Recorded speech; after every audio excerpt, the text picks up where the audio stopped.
Nakola family planting. Wallahi wakimanya. Ondabye? Allalalala. Kakati bana abaana ngenze okulaba ekintu bakisoosowaza bakireetedde ddala bakitaddemu akajanja ak'enkuba etonnya mu malaalo. Yobeera erina kyemezaayo.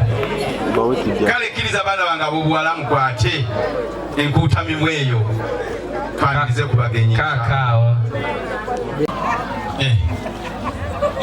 Assalamu alaikum warahmatullahi wabarakatuh. Wa alaikum assalam warahmatullahi wabarakatuh. Dauda ali kuki? Dauda ali mu kwogera Luwarabu luli olwabatandika. Ali ku tasbih no. Afadhali. Insha Allah. Kale bana wanga bwana. Saiso bala bako basebo. Kale banyabo. Saiso bala bako banyabo. Era de basebo. Era de nyonya abaana ba Dadi. Era de banyabo. Mukulika amakulu. Tugayise mbulungi. Mwebale tulinda. Kati obalaba kino kyeyogerera. Kati nkugambe sente weziri ezibalabirira weziri wati ziri. Tata omuntu bw'abuuza ndi wano sente weziri. Abanga abuuza ndi mufti abamusiraamu. Kitegerekeka butegerekese ndi mufti abamusiraamu. Dadi kkiriza. Inshallah. Ekizibu kya wano si sente. Kikyo wakitegedde nnyo. Kkiriza buli mwana wo muwa akakadde kamu. Wangi? Akakadde kamu. Ate nno tobiriyimbiramu. Kwako. Abaana bange babuuze bategeeze n'ensi yonna gitegeeze kyobawa. Bategeere omuwendo gwe bazitowa. Wallahi buli eyawerekedde Dawuda mukubire mu ngalo. Wallahi billahi tallahi. Nakulabiddewo nga wallahi. Muno mulimu akakadde kamu kamu. Omwo otya Allah? Ntya Mungu. Layira emirundi esatu. Nti kitata. Ogambye wallahi. Tallahi. Billahi nkukwase Qur'ani. Tata wallahi. Mpulira. Bitegeeza. Zomanyi munange mbatiisa mbekesa omuliro. Tata badoga wano emu. Banega nti oli muwano emu nenga nti ya Rabbi Dawuda. Kwako mbula. Inshallah. Kamu naye nga kakadde. Kituufu. Ate oyogera mazima nakulabidde ddala. Ate taata tulina ekizibu ewaffe abava ewa Mbogo. Kogamba yazikozeeko. Yakoze ku bbaasa z'abaana bo. Masha Allah. Baana bange ab'obuwala ebyono mubiveeko. Olw'embeera y'obudde enkoona erabe emabega mu kunsa lubimbi gy'alaga ewatire. Masha Allah. Baana ba Dadi tubakubire mu ngalo.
babiddukamu batya kyogamba tebagimanyi kkiriza esebo baana bange abo babulenzi inshaallah okulenga kigambo kya Luganda kuteeka miteeko kupima munaddala oli bw'aba alina ensonga zeyaleese mashaallah bwe baasigala okuzirenga wewaawo inshaallah ng'ovaawo esebo ani akalina akazinda byalaako bakabampeere twanirize.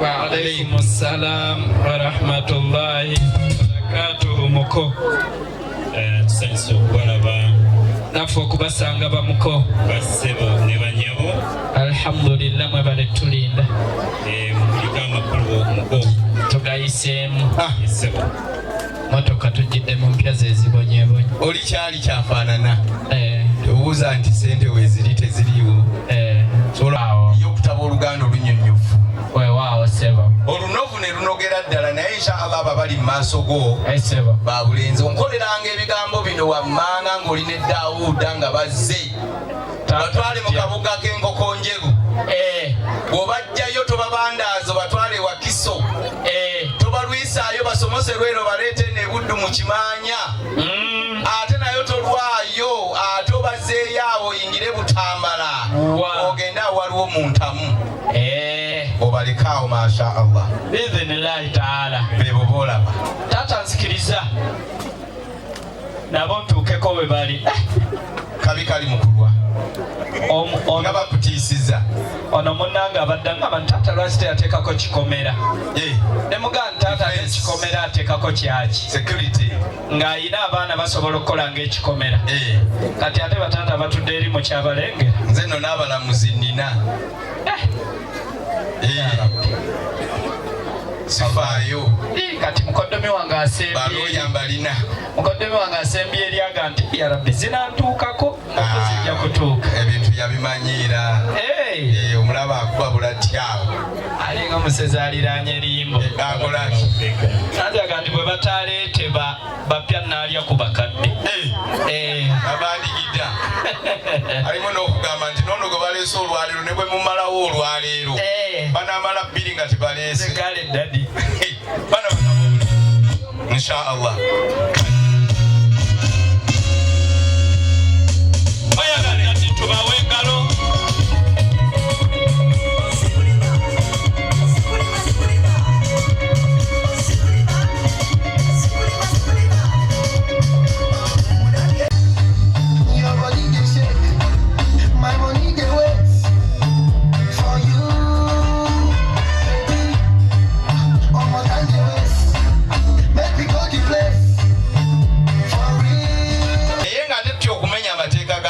subhanahu wa ta'ala jalla jalalu kala mutufu lwitwagame ndifanikehuhuma biidhini ahalihinna kakati nenga nti bebanga muzze esebo teka okumala okugendako mu kasolya kali ate ebirala ne bikola ki ali mbadde njagala okuleeta omwana wange anaaleeta akacamuko eri Daawuda nga nti ate Daawuda wabanga yazze butagwa mu nsonga kamala ate okumalawo kino oluvannyuma ate ndabe Daawuda ekinamulobera okukola ki wewaawo okusanyuka wewaawo era nabiyuna Muhammadi yagamba sallallahu alayhi wa sallam man istata'u minkum libaata falyatazawwaj baba weza 10 n'emeka yali itajje ly'abavubuka awezeze emyaka 15 akole ki agenda kkiriza mwanyina zoona muntu alire mu kasolya tumwekebejje tulabo baddala emyaka egyo agiwezezza inshaallah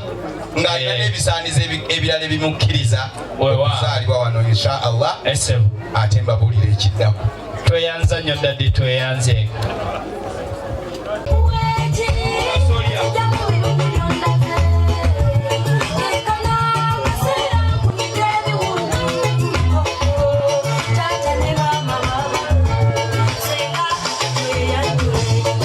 inshaallah tumwebaza kitibwa Allah olw'ekitundu kye tuyiseemu musajja wa kabaka tugende inshaallah baana bange ab'obulenzi abakoze ku nteekateeka y'abaana bange bana basigadde nabwerwa basigadde wano mugikole namutayiika kubanga era njiwadde eddakiika 2 gokka. Nsaba mu bannambuliza ennimiro yange nga mukimanyi nti ndi mulimi ate ndi mulunzi. Mu bannambuliza ennimiro yange insha Allah bagirambule bulungi nnyo. Ngenda okuva eri nga wano ennimiro ewedde insha Allah ate nga tugenda kukiddako. Kale nsaba enteekateeka eyo yebegenda mu maaso ate aliwa mwana wange w'obulenzi agenda okusigala wano insha Allah. Awulira naye agamba kegikole ye gaba kati waliwo omuyimbi w'abakyala sigenda mwogera linnya naye n'akaddamu abakyala bamwagala baba bali awo era kemuleete abakuyitako wangi kale ssebo nawe gyebale kiki mwambisa gwani obadde kinga weebisa Mr. Lee yani wayimba biyimba ki bano bagayi ba bitusi banno baliwa ogayira byosa okitegeera kati wali jakubira nowezanyire wekka gwe ssebo uliriza waliwo akantu kaneeno abakyala mulekerawo twerabirako nga tulina ebintu byetwagala okubagamba. Omuntu omusanga mu kafo n'omweragirako ate beesoma ayina akatebe akampi ayina akatebe akanyambise omusanga mu kifo ng'atudde nojja n'omwefasa ng'olina ssente zo naye nga takumanyi veeri era gwafaanana abatalina ssente. Jangu ssebo tonyiiga tukole jangu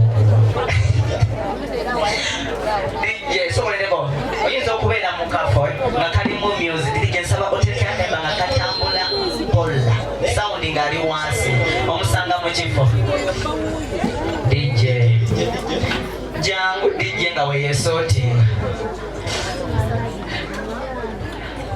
DJ mbeera kijooteekawo kale kola tukole DJ alabika yeeraze omanye jakola tambula omusanga mu kifo nga asirise yeeteza asirise nasooka tunulako nga tobaine yamugulako kale nawe gyebale naye kotebandi mungalo gowe